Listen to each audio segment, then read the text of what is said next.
대해서 혼인에 대해서도 같이 배우겠습니다. 하나님께서 사람을 하나님의 형상으로 만드셨다는 겁니다. 요리문답 제3주 요리문답 책 두 분에 한 분 정도는 가져 있어야 되는데 혹시 없는 분 한번 손 들어 보시겠어요?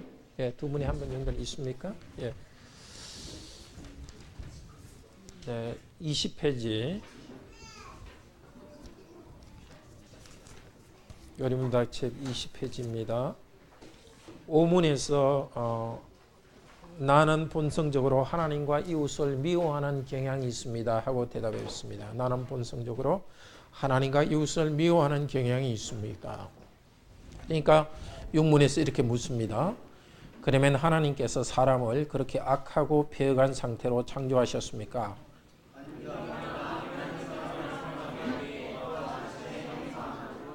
참된 의와 거룩함으로 창조하셨습니다. 이것은 사람으로 하여금 자신의 창조주 하나님을 바르게 알고 마음으로 사랑하며 영원한 복락 가운데서 그와 함께 살고 그리하여 그분께 찬양과 영광을 돌리기 위함입니다. 그렇다면 이렇게 타락한 사람의 본성은 어디에서 왔습니까?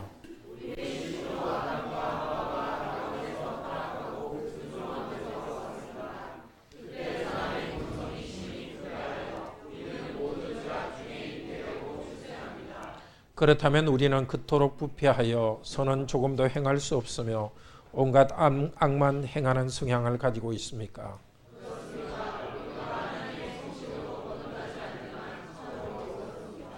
네, 교재를 보면서 하겠습니다. 넷째 줄에 초록색으로 나는 누구인가? 나는 누구인가? 하나님은 나를 사람을 선하게 하나님의 형상으로 창조했습니다. 오문에서 나는 본성적으로 하나님과 사람을 미워하는 성향이 있습니다 했으니까 그러면 하나님께서 사람을 그렇게 악하고 폐역한 상태로 창조했습니까? 답은 사람을 선하게 창조하셨습니다. 창세기 1장 31절 같이 읽읍시다. 하나님이 그 지으신 것을 심히 좋았더라. 좋았습니다. 온 세상도 좋았고 사람도 아주 선하고 괄호 안에 좋게 만들었습니다. 원래는 좋게 만들었습니다. 하나님께서.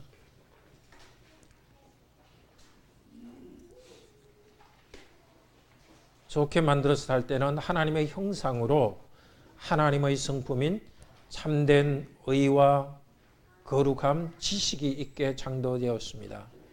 형상이라는 것은 보이지 않는 것을 보이게 나타내는 것입니다. 예수님이 하나님의 형상입니다. 골로새서 1장 15절에 그는 보이지 아니하시는 하나님의 형상이요 즉 예수님을 보면 하나님을 알 수 있습니다. 사람은 하나님의 형상이라고 하지 않고 형상으로 형상과 비슷하게 만들었다 합니다. 예수님은 하나님의 형상으로 바로 하나님이고 우리는 하나님의 형상으로 비슷하게 만들었습니다. 그래서 사람에게는 하나님의 성품으로 의와 참된 거룩과 지식이 있습니다. 에베소서 4장 24절 같이 읽읍시다. 하나님을 따라 의와 진리의 거룩함으로 지으심을 받은 새 사람을 입어라. 새 사람은 의와 진리의 거룩함이 있는 것입니다. 원래 하나님께 있는 것, 사람의 성품인데 잃어버렸던 것을 다시 회복합니다. 골로새서 3장 10절 읽읍시다. 자기를 창조하신 자의 형상을 따라 지식에까지 새롭게 하심을 받은 자니라. 지식에도 새롭게 됩니다. 모든 사람도 나도 하나님의 형상이기 때문에 참으로 귀합니다. 귀하다. 저와 여러분이 참 귀하다는 사실을 압시다. 어떨 때는 이 정도밖에 안 되느냐, 참 내가 한심해서 인간아 이럴 수 있냐 이렇게 생각하실지 모르지만 참으로 귀한 존재로 하나님께서 여러분을 창조했습니다. 하나님의 형상의 사명은 만물을 다스리는 것입니다. 하나님이 빛이 있으라 하니까 빛이 생겼습니다. 만물을 생겨나게 하면서 하나님은 다스립니다. 사람은 만물이 없던 것을 생겨나게 할 수는 없습니다. 그렇지만 사람도 하나님의 형상으로 창조되었기 때문에 하나님이 창조하신 모든 것을 다스립니다. 익숙한 구절이지만 창세기 1장 26절 27절 같이 읽읍시다.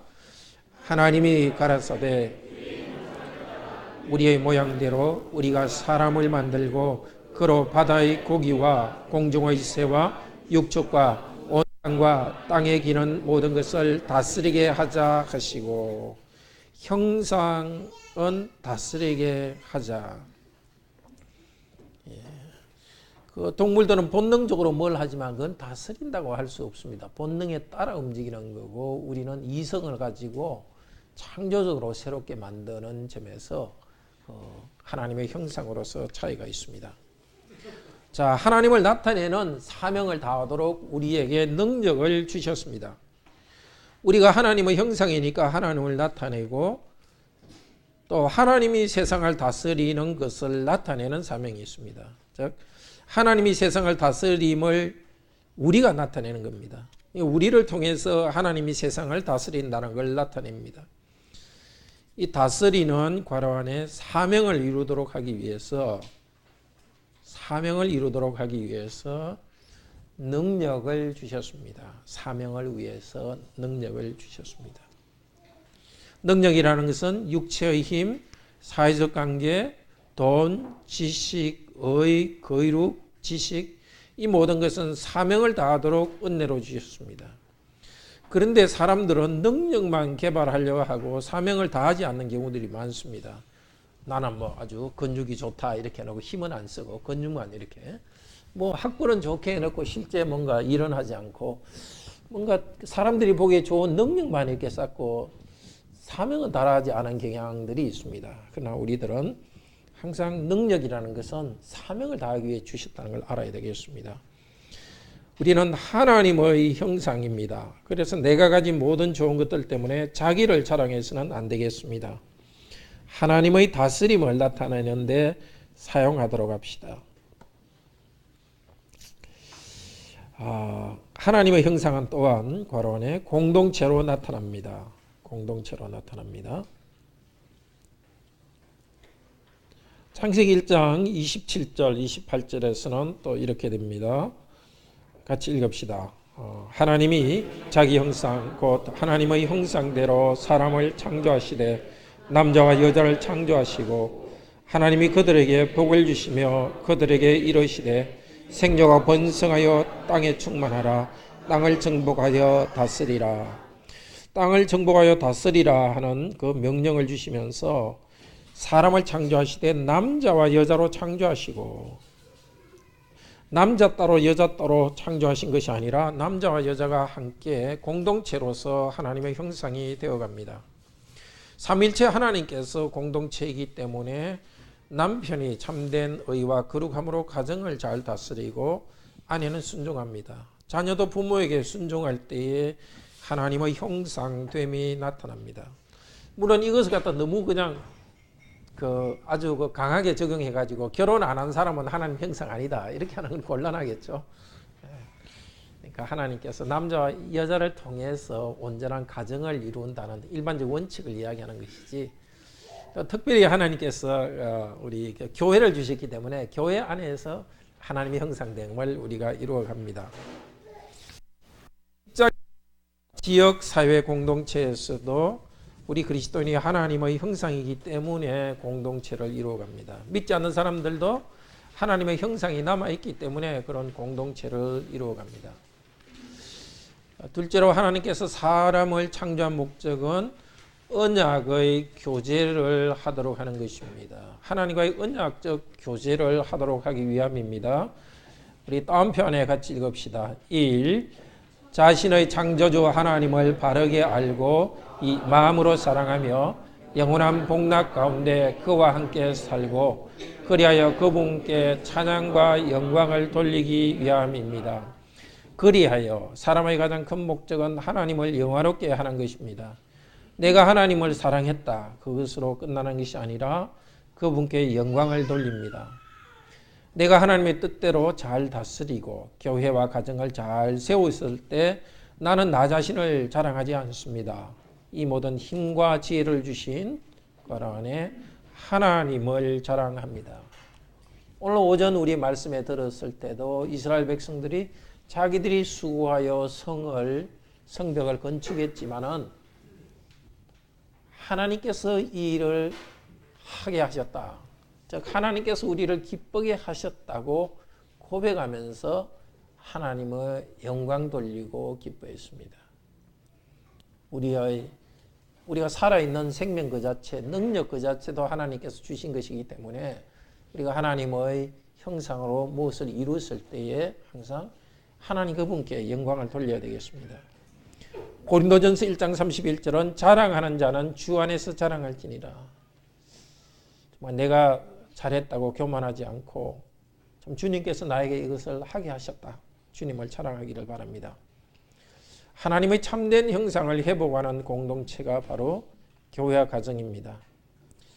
하나님을 찬양하며 살지 않고 자기를 자랑하기 위해서 재능을 사용하면 사람과의 관계도 힘들어집니다. 하나님을 찬양하고 만족할 때 사람들과도 간에 거룩한 교제가 이루어집니다. 그러니까 하나님과의 관계에 의해서 사람들과의 관계가 결정됩니다.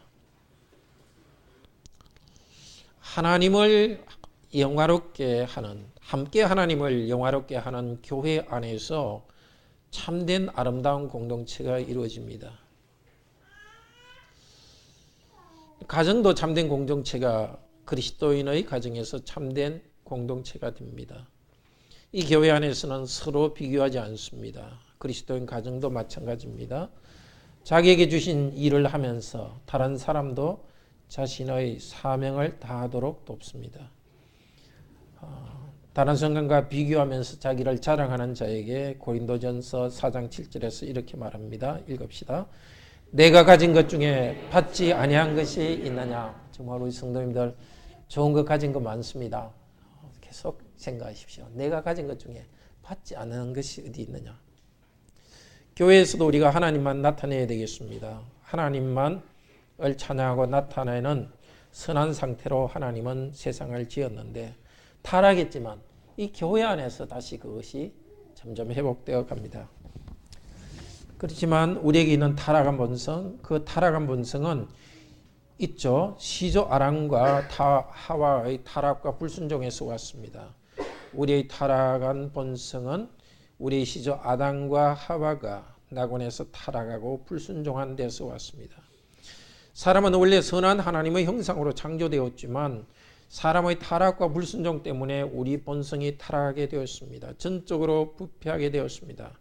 이제 사람의 재능과 문화는 발전해도 하나님이 원하시는 선한 목적으로 행하지 않습니다. 방향이 문제인 거죠. 뭔가 기술은 좋고 이런데 방향이 잘못되는 거죠. 왜냐하면 기술이 발전되니까 무기를 만드는 기술이 너무 발전되니까 전쟁을 하도 엄청나게 많은 사람이 죽게 되는 거죠. 1, 2차 세계대전을 보면은. 바벨탑을 생각해 보십시오. 건축 기술이 발전되니까 탑을 잘 쌓았는데 그때 무슨 목적으로? 자기 이름을 내기 위해서 했습니다. 그냥 건축 기술만 생각하면 발전했다 할 수 있죠. 그렇지만 사람들이 목표를 생각하면 일그러진 상태에 있습니다. 자, 그때 사람의 본성이 심히 부패하여 우리는 모두 죄악 중에서 잉태되고 출생합니다. 시편 51편 5절 같이 읽읍시다. 내가 죄악 중에 출생하였으며 모친이 죄 중에 나를 잉태하였도다. 이것은 죄를 지어놓고 내가 엄마 뱃속에서부터 죄인으로 태어났으니까 나는 뭐 죄 짓는 게 어떻게 할 수 없어 하고 변명하는 것이 아니고요. 내가 이렇게 속속들이 나는 죄인이구나. 하나님께 은혜를 간구하면서 또 하나님께 정말 죄를 회개하면서 하는 말입니다. 자, 우리는 성령으로 거듭나지 않는 한 조금도 선을 행할 수 없습니다. 우리가 선을 조금도 행할 수 없는 죄인이라고 말하는 이유는 절망시키기 위해서가 아닙니다. 성령님을 통해서 거듭나는 것을 가르치기 위해서입니다. 하나님의 형상은 회복됩니다. 요한복음 3장 3절에서 5절 읽읍시다 같이. 사람이 물과 성령으로 나지 아니하면 하나님 나라에 들어갈 수 없느니라. 물과 성령님을 통해서 다시 태어날 때 우리는 하나님 나라에 성령님을 통해서 하나님 나라 백성이 됩니다. 고린도후서 4장 6절 읽읍시다. 하나님께서 예수 그리스도의 얼굴에 있는 하나님의 영광의 안음빛을 우리 마음에 비쳤느니라. 예수 그리스도의 얼굴, 즉 예수 그리스도 그분에게 하나님의 형상이 하나님 영광의 빛이 비춥니다. 예수 그리스도를 통해서 하나님의 영광의 빛이 우리에게 오고 우리가 하나님의 형상으로 회복됩니다. 로마서 8장 29절은 하나님이 미리 아신 자들로 또한 그 아들의 관원의 형상을 본받게 하기 위하여서.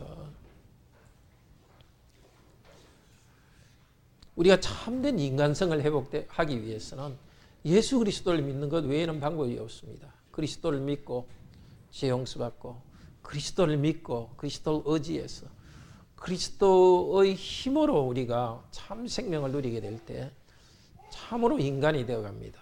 여전히 우리 안에서는 죄가 우리를 당기고 넘어지기도 하지만 계속해서 그리스도를 믿고 의지할 때 점점 신적인 모습으로 우리는 변해갑니다.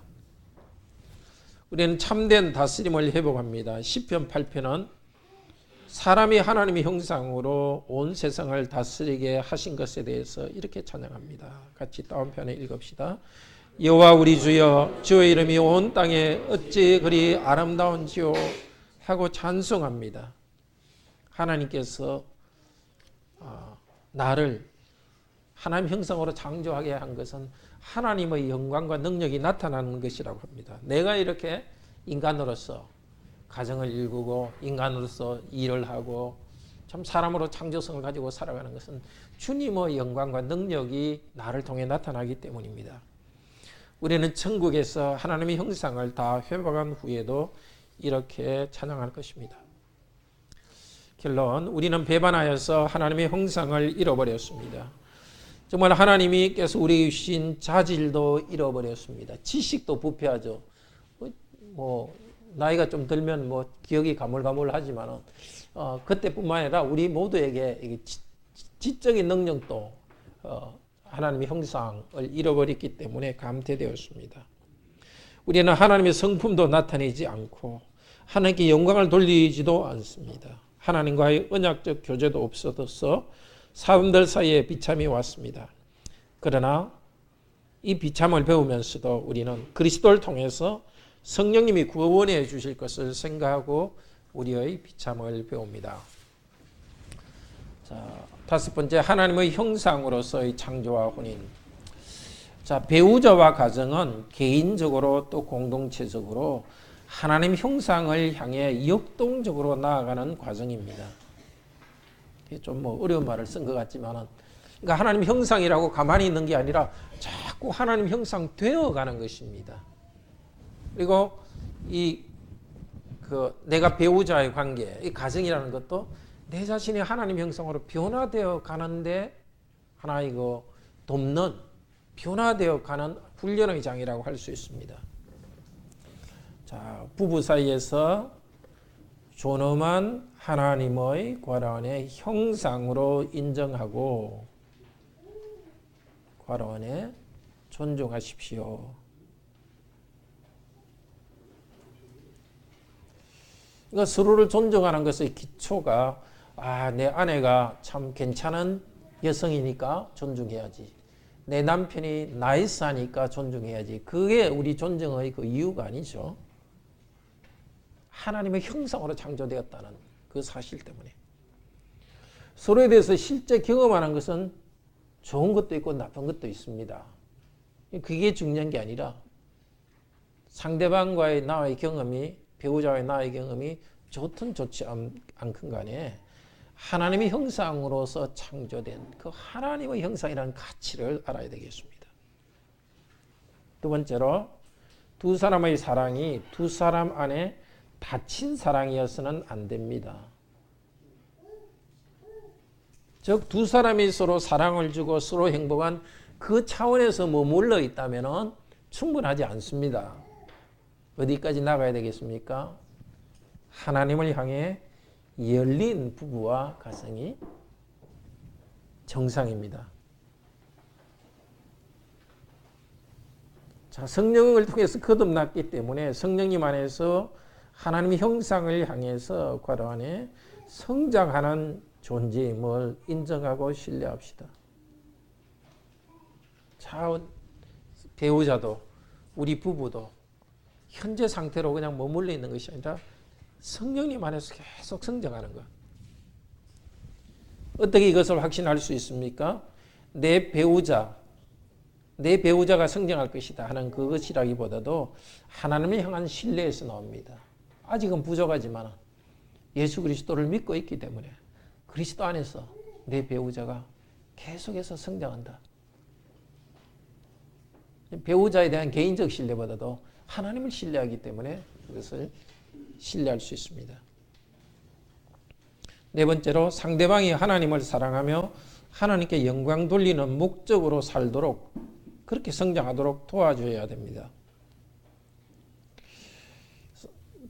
배우자는 나의 필요를 채워주는 사람인 것이 맞습니다. 그렇지만 그것으로 끝나고 내 필요를 채워주는 사람으로 이기적으로 이용하려고 해서는 안 되겠습니다.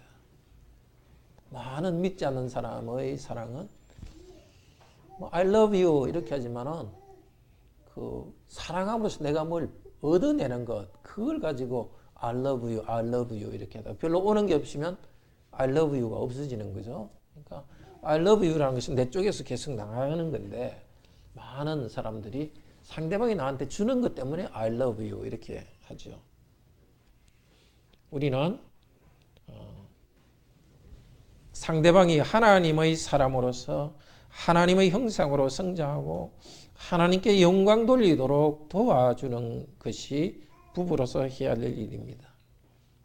그러니까 내가 손해보더라도 상대방이 주님의 형상으로 성장하는 일이라면 과란에 희생하십시오.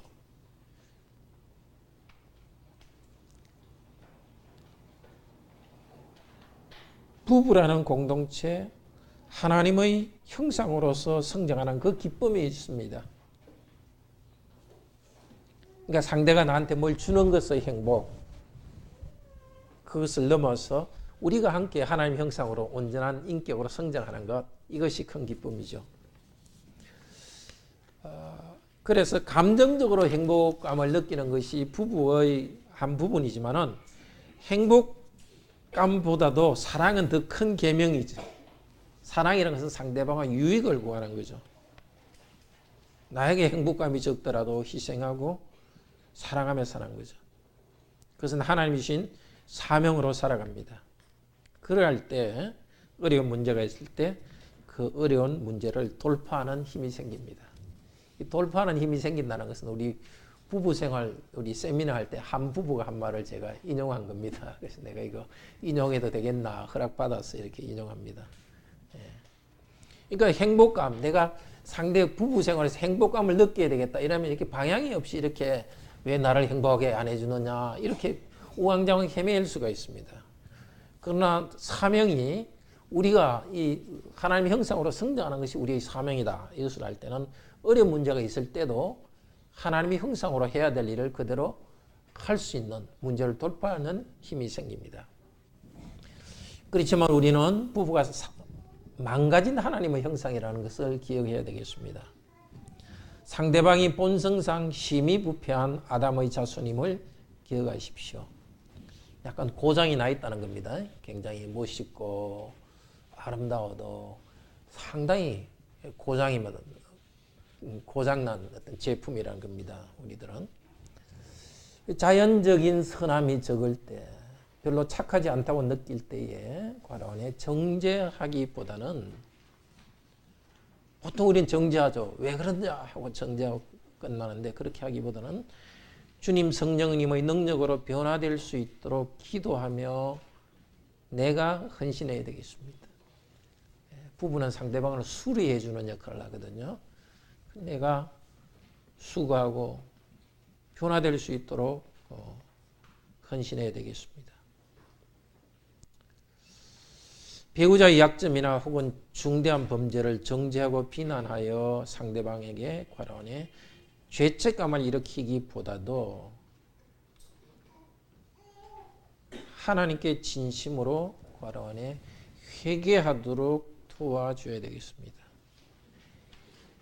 어떤 문제가 있을 때 죄책감을 일으키는 것하고 회개로 마음을 돌리는 것은 비슷한 것 같지만 다릅니다. 막 힘들게 해가지고 틀렸다 잘못했다 이렇게 막 할 경우에 죄책감은 생기는데 그러면서 화는 나고 회개할 마음은 안 생길 수 있거든요. 그러니까 뭔가 잘못과 부족이 있을 때는 비난과 정죄, 죄책감 이쪽으로 몰고 가기보다도 그 문제를 회개하고 변화될 수 있도록 해줘야 되죠. 그렇게 하려면 따뜻한 사랑으로 안아줄 때 진정으로 해결을 합니다. 그 자녀들 양육하면 잘 알게 될 겁니다. 애들 잘못했을 때 막 혼낸다고 애가 변화되는 건 아니거든요. 따뜻하게 안아주고 잘못에 대해서 호소할 때 아이들이 그 변화되는 거거든요. 부부도 어떤 면에서는 서로 애 키우듯이 이렇게 서로에 대해서 그렇게 사랑으로 안아줘야 됩니다. 물론 우리는 죄를 그냥 덮어주어서도 안 됩니다.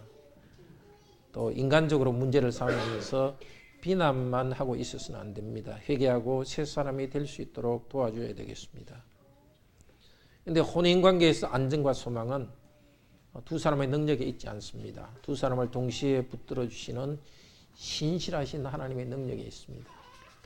어떠한 부부간에 문제가 생기더라도 나의 능력이나 내 배우자의 능력 그것 때문이 아니라 정말 하나님께서 우리와 함께 하시면서 우리